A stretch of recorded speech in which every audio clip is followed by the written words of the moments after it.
negotiations is rewarding and acknowledging why we're here, and it's because of the players. What is? It's not because. Stop saying players. Will y'all say her name? It's because of Caitlin Clark. What has been your biggest priority when looking at the new CBA, looking at everything that's been negotiated? What's your biggest priority for this next CBA? Well, I think it's a continued revenue sharing. That's what Kia Nurse just said the WNBA Players Association is fighting for in their CBA negotiations. Revenue sharing for a league that's been subsidized by the NBA for 27 years. Revenue sharing when the owners just leaked that the players' demands would cost them $700 million in losses. And here's the wildest part. She says it with complete confidence, like it's the most reasonable thing in the world. Serve and what play? Why is Kia Nurse talking? Like, can one of y'all tell me that? Why is Kia Nurse the one talking now? Why is she like nobody showed? Like, man, bro. Y'all do know people showed up because of Caitlin Clark, right? Y'all keep talking about all of this and that and this and that. Like, I'm waiting on one of y'all, just one of y'all, to keep it real, bro. So let's talk about Kia Nurse for a second. Canadian guard, played for the Fever and Mercury. Career averages of 8 points per game on 37% shooting. She's a solid rotation player, but she's not the reason anyone's tuning in. She's not why attendance jumped 48% this season. She's not why ESPN renewed their broadcast deal.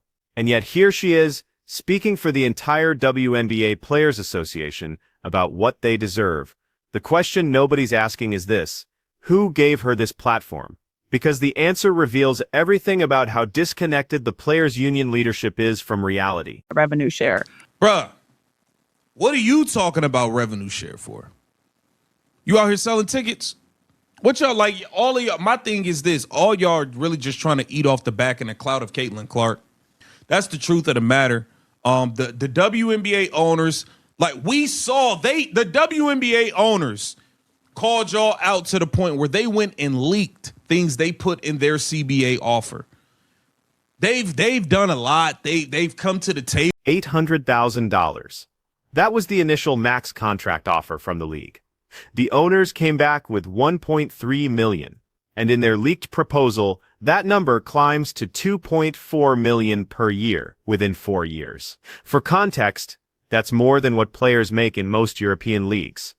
That's more than the average salary in the NBA G League. That's a life-changing amount of money for playing basketball. But according to Kia Nurse, these offers are somehow disrespectful. The owners are somehow not doing enough. And the players are somehow the victims in this negotiation. Cunningham say y'all the laughing stock. Yeah, y'all are the laughing stock, and y'all made it that way. Y'all made it that way. It's as simple as that. Nobody made y'all the laughing stock but yourselves. And that's just the truth of the matter, man. That's just the truth of the matter. Come on, Kia Nurse. That really makes a stance that, like, you are valued for the work that you put in. And that's what we're going after. Yeah, it's been... Here's what she mentioned: maternity rights, health benefits, player safety, security on the road, charter flights. All things the previous CBA addressed. All things the league already provided. The owners invested in infrastructure. They upgraded travel. They hired security because the players needed it after the Caitlin Clark effect brought in massive crowds. The league spent money they didn't have to improve the player experience, and the response from the Players Association: not enough. Give us revenue sharing. Give us 50% of everything. Doesn't matter if the league's profitable or not. Said doing what you guys want them to do, they will lose $700 million. So how's that a benefit to the league at all? That doesn't benefit the league and the owners at all. Y'all just want what y'all want, and y'all don't care the repercussions or the effect of nobody else. That's just what it is. We talking about average salaries over damn near close to $600,000 a year. What are y'all talking about? Watch how she frames this. It's rewarding and acknowledging why we're here, and it's because of the players. That sentence, right there, is the entire problem in one soundbite. Because no, Kia, that's not why the WNBA saw record growth in 2024. It's not because of the collective talent of the players' union. It's because one player, one specific player, captured America's attention in a way this league has never seen before. Caitlin Clark averaged 17.1 points and 5.7 assists in the regular season. She broke the rookie assist record. She sold out arenas in opposing cities. She brought 3.4 million viewers to her playoff debut. And the WNBA's response was to let veterans bully her, allow physical play that bordered on assault, and then have players like Dijanai Carrington mock her fans on social media. Things with free agency and what players are looking for, and especially with free agency being on a pause because there's no deal done. And let's take a listen to what she had to say about the state of WNBA free agency, her being a free agent, what they're dealing with. Yeah, if you have questions, well, when you look at free agency, I feel like there's two different schools of thought. You can look at it as freedom, that you have the choice to go. The owners know this. They're not stupid. They see the attendance numbers. They see which games get national broadcasts. They see which jerseys sell out. That's why they leaked their CBA offer to the media, because they needed the public to understand that the players are asking for something economically impossible. $700 million in losses. That's what the owners calculated they'd face if they agreed to the players' revenue-sharing demands. Not $7 million. Not $70 million. $700 million. That's not a negotiation. That's a demand for financial suicide. These off seasons where I can focus on the things I want to focus on the court. I can focus on the things I want to focus on off the court as well. And then in the strength and conditioning realm, and be able to come to places like Nashville and play in Athletes Unlimited, because my first couple seasons, off seasons where I was at home, the one thing I felt like I was missing was that 5-on-5 kind of live action and being able to make those reads. And so being able to come to a place like Nashville and play in this Athletes Unlimited League is just such a joy for me. It was such a great time last year that I was like, yeah, sign me back up. I'll be back. But that's kind of how I deal with. And here's where it gets really frustrating. Kia Nurse talks about free agency and uncertainty like it's unique to the WNBA, like she's the first professional athlete to ever deal with not knowing where she'll play next season. She mentions doing Raptors broadcasts for TSN during the offseason, playing in Athletes Unlimited to stay sharp, focusing on what she can control. That's all fine. That's professional. But then she circles back to blaming the league for not giving them enough. She wants security and guaranteed money, but she also wants the freedom to leave in free agency. She wants revenue sharing from a league that loses money, but she doesn't want to acknowledge that her off-season broadcasting gig probably pays better than some WNBA veterans make in a full season. I think you need to look at your leadership. They've, in my opinion, they butchered a lot of this and how this has gone. They've completely, you guys have completely lost the public support with some of the things the WNBPA has done, things they've said. Guys can be complaining about playing back-to-backs, complaining about this, talking about it's a slap in the face when, you know, you're making millions of dollars. The public support is gone. That's what Rebecca Lobo said, and she's right. The WNBA Players Association had an opportunity this season. They had Caitlin Clark bringing in millions of new fans. They had Angel Reese creating rivalry narratives. They had mainstream media coverage they've never had before. All they had to do was not screw it up. Instead, they complained about back-to-backs, while NBA players do the same thing. They called new fans racist for supporting Caitlin Clark.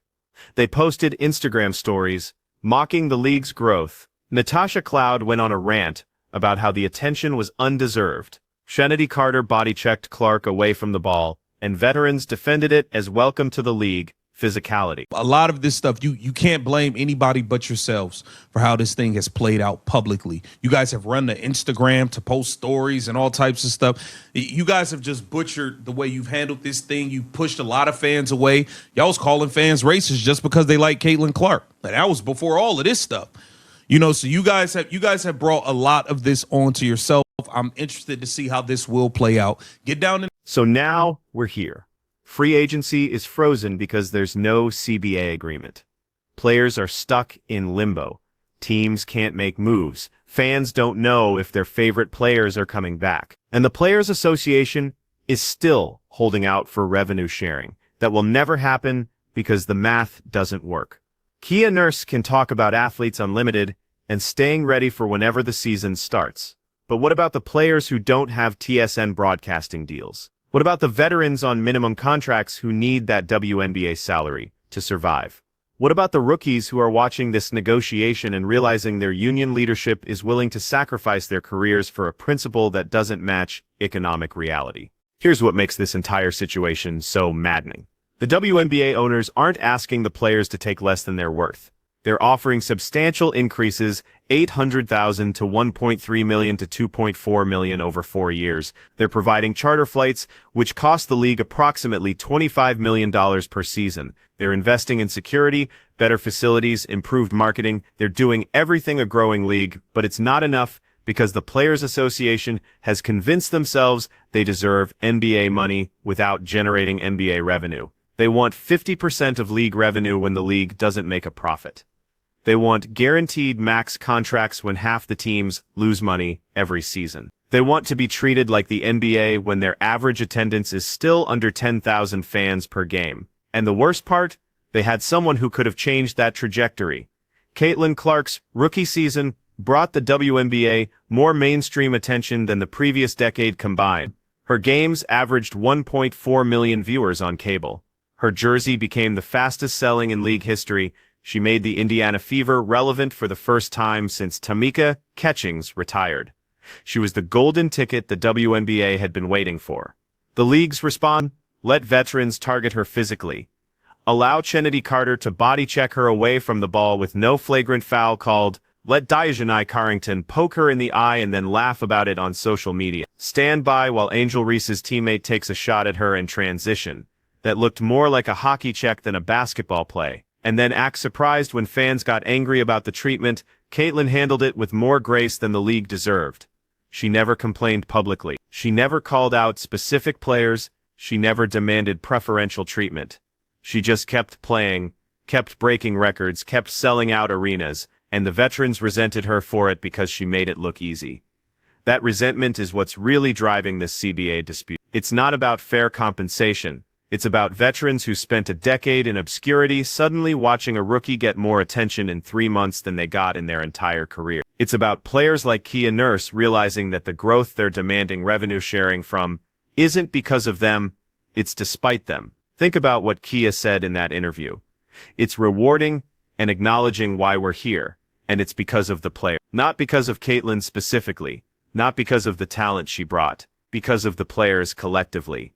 As if the WNBA's 27 years of existence suddenly matters more than the one season that actually moved the needle. That's delusion. That's the same delusion that had Cheryl Swoops claiming Caitlin didn't actually break the scoring record. The same delusion that had players saying the rookie class wasn't special. The same delusion that has the Players Association thinking they can demand revenue sharing from a league that's been subsidized by the NBA since 1997. The owners leaked their offer because they needed people to see the numbers. $1.3 million max contract, $2.4 million in 4 years, $600,000 average salaries. Those aren't insults. Those are legitimate offers from a league that loses tens of millions of dollars annually. The owners are trying to grow the league sustainably. The players want to get paid like it's already grown. And here's the thing about revenue sharing that nobody wants to say out loud.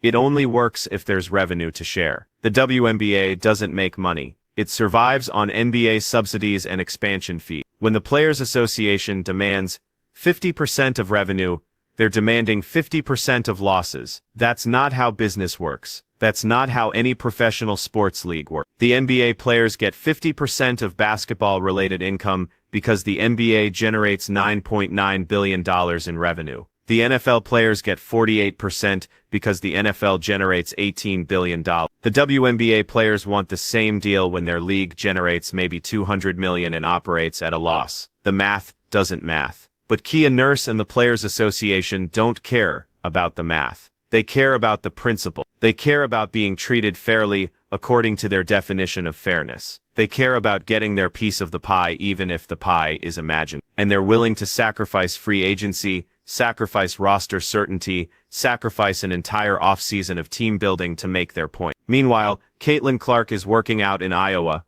preparing for next season, probably wondering why she joined a league where the players' union is more interested in fighting ownership than capitalizing on the momentum she created. Angel Reese is rehabbing her wrist injury, hoping the season starts on time. Cameron Brink is recovering from her torn ACL. The rookies who made this season special are stuck waiting while veterans argue over money the league doesn't have. That's what makes this so frustrating. The WNBA had a moment. They had mainstream relevance. They had casual sports fans actually paying attention. And instead of building on that, instead of riding the wave Caitlin created, the Players Association decided this was the perfect time to blow everything up over revenue sharing. Kia Nurse can talk about controlling what she can control. She can do her TSN broadcasts and play in Athletes Unlimited and stay ready. But she can't control the fact that her union leadership has completely botched this negotiation. She can't control the fact that public support has evaporated. She can't control the fact that fans are tired of hearing players complain about making $600,000 to play basketball for 6 months. The owners offered a fair deal. Not a perfect deal, but a fair one that reflects the league's actual financial situation. The Players Association rejected it because it wasn't revenue sharing. And now everyone's stuck in limbo,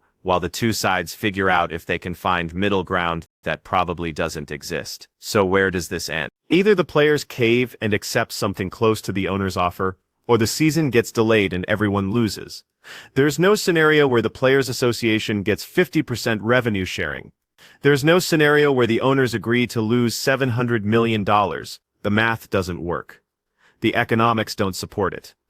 And the longer this drags on, the more damage gets done to the momentum Caitlin Clark built. That's the real tragedy here. The WNBA finally had its breakthrough moment. Finally had a player who could carry the league into mainstream relevance. Finally had the attention it's been begging for since 1997. And the Players Association is gambling all of it on a CBA demand that was never going to happen.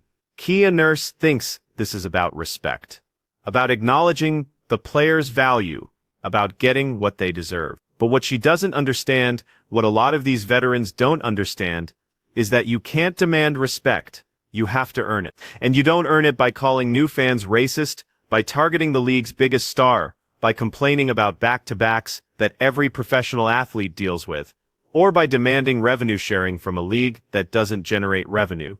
You earn it by playing great basketball, by growing the audience, by making people care. Caitlin Clark did that. The WNBA Players Association is doing the opposite. And when this CBA dispute finally ends, whenever that happens, the league's going to look back at 2024 as the season they had everything and fumbled it because veterans couldn't handle sharing the spotlight with a rookie who was better than all of them. So no, Kia, it's not about the players collectively. It's about one player specifically. And until the WNBA Players Association accepts that reality, until they stop pretending this growth is because of their collective talent, they're going to keep making decisions that hurt the league they claim to love. The owners know it. The fans know it. Even the media knows it. The only people who don't seem to know it are the players themselves. And that's the biggest delusion of all.